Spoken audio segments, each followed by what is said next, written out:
A wise man once said, if you want to get stuff done, but you haven't got enough time, you need to sleep faster. So welcome to Motor Mornings.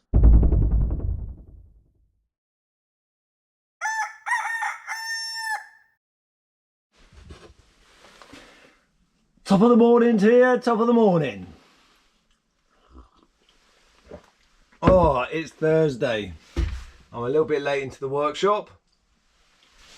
That's not good, but hey, it was St. Patrick's Day yesterday. And I had a couple of brown beverages, which was quite nice. Yeah, so anyway, I'm not very organised this morning. But yesterday, wow, that was actually really exciting.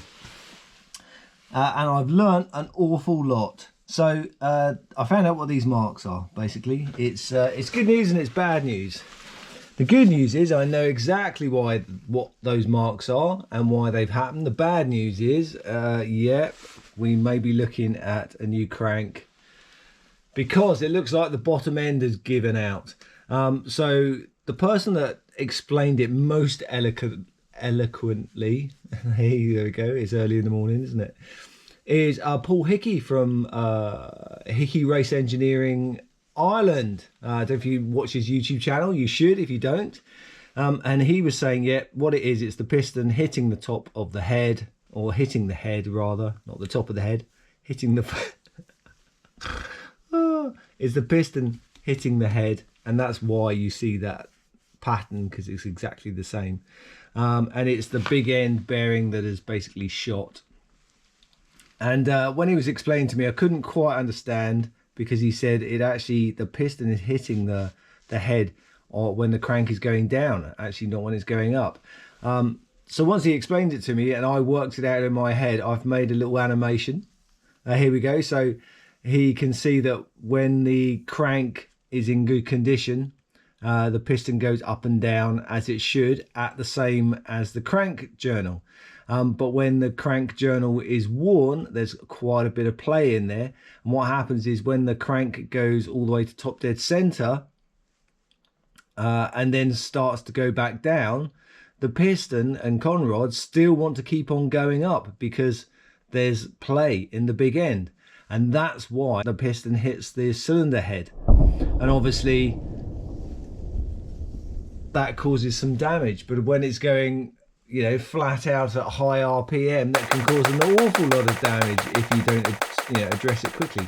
The good news is, I suppose, that when this was being used for auto testing, when I did it, you're only running for a minute. It was 1 minute and it made some noise and we went, oh crap. And I think I went out for another minute, which is probably a minute too much. And then obviously we revved it up in the pit. So it's not as if we were like doing laps on a motor racing circuit or going down the motorway or anything like that. But you can I can definitely feel some marks where it was hitting the cylinder head. So yeah, so I'm going to so the idea is this morning then I'm going to keep on with the strip down. So bell housing is going to come off. Let's see if we can get the gearbox off the gearbox, get the ends. So yeah, we're going to try. So this morning we're going to try and get the flywheel housing off and get the engine off the gearbox. That's if I've got enough time. Right, well that's what I'm up to this morning. More importantly, what are you up to and what am I watching on YouTube? I am actually going to watch Paul Hickey's latest video, and it's all about adjusting and optimizing the flywheel and clutch. Woo, I'm learning so much from this man. There you are now, welcome back to the garage. So on today's episode I want to take you through how it is that I set up a flywheel. So a customer's car has come in and it needs a clutch job done on it, and before I go near the car at all, I want to show you how these flywheels can come completely set up but need some more fine tuning and adjustment. So cool. I suppose we'll start right, with just taking let's crack on. What they are. So this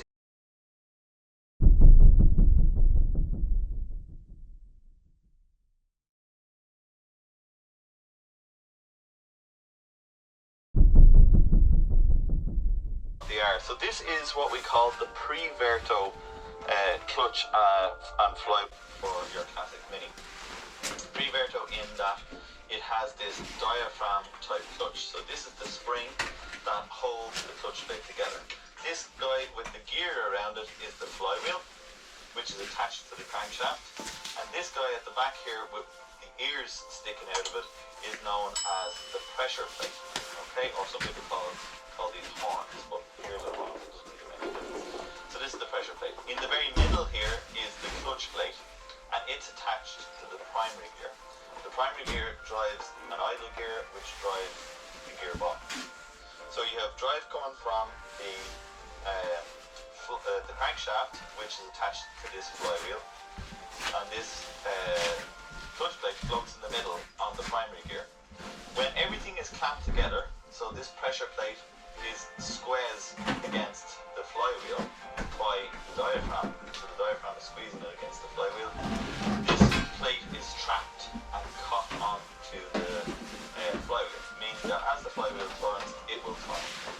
In order for you to be able to engage gear in your car, you need to release this clutch plate to allow the gearbox to freewheel, or the engine is supposed to freewheel and the gearbox to be able to stop.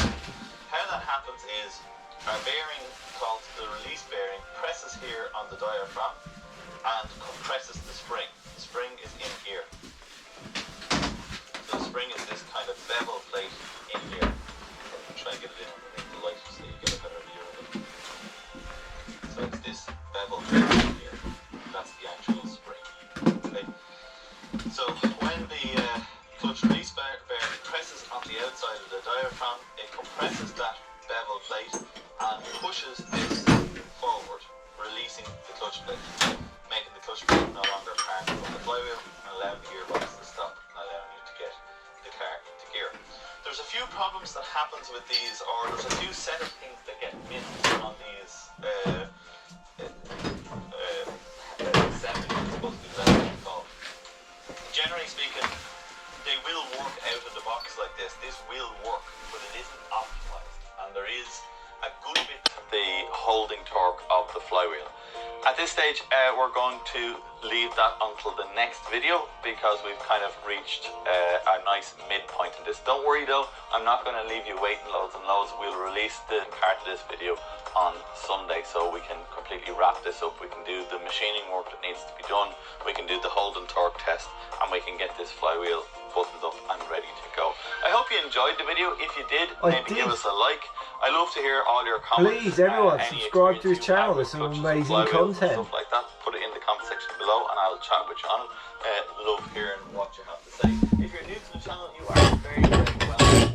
Maybe look at some of our videos, and if you think we have earned it, give us the subscribe to be kept up to date with all the latest videos as we release them and the latest content as it comes to the channel. Other than that, I'll see you guys on the next one. See you later.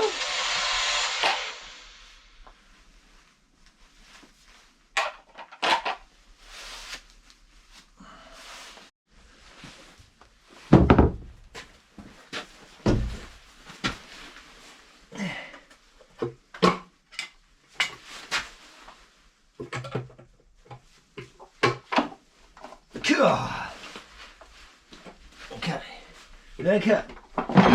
Woo, we're off.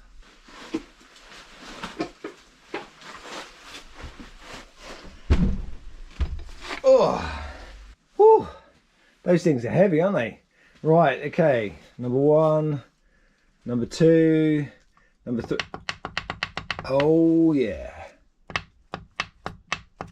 that's a lot of play. Oh dear. Oh dear. Wow. It's almost time for breakfast. What's for breakfast? It's porridge. I think that's going to need a bit more porridge, isn't it? Oh wow. Oh dear. Right. 5 minutes. I can tidy up.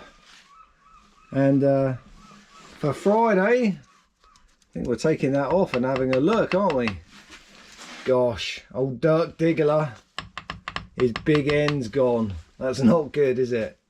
Right, see you tomorrow.